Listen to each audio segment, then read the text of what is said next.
నంద్యాల చాపోలు హైవేపై వేగ travels bus బోల్తా పడింది. నెల్లూరు నుండి కర్నూలుకు వెళ్తుండగా వేగ ట్రావెల్స్ బస్సు బోల్తా పడి ప్రమాదం జరిగింది. బస్సులోని 6 ప్రయాణికులకు గాయాలయ్యాయి. హైవేపై పెద్ద రాయి ఉన్నందున ప్రమాదం జరిగినట్లు డ్రైవర్ చెప్తున్నాడు. గాయపడిన ప్రయాణికులు నంద్యాల ప్రభుత్వ ఆసుపత్రిలో చికిత్స పొందుతున్నారు. ట్రాఫిక్ పోలీసులు కేసు నమోదు చేసుకుని దర్యాప్తు ప్రారంభించారు.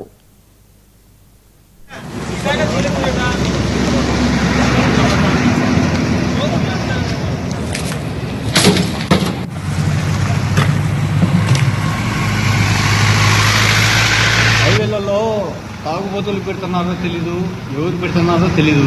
హైవేలలో బండ్లు స్పీడ్లో పోతుంటాయి, స్లోగా పోతుంటాయి. కానీ కాకపోతే మధ్య రోడ్లో రాళ్ళు పెట్టడం దేనికి? ఎవరు రాళ్ళు పెడుతున్నారు? అది హైవే వాళ్ళు మీరు గమనించాల్సిన విషయం. మీరు టోల్ ప్లాజా వాళ్ళు కానీ గమనించాల్సిన విషయం ఒకటి, ఏది లేదు, అక్కడ రాయి ఉంది, నా బండి స్కిట్ అయింది, దానికి సమాధానం ఎవరేమి? ప్రయాణికులకి ఏమన్నా అయిందా? ఎవరికైనా ఎంతమంది ప్రయాణికులు? 6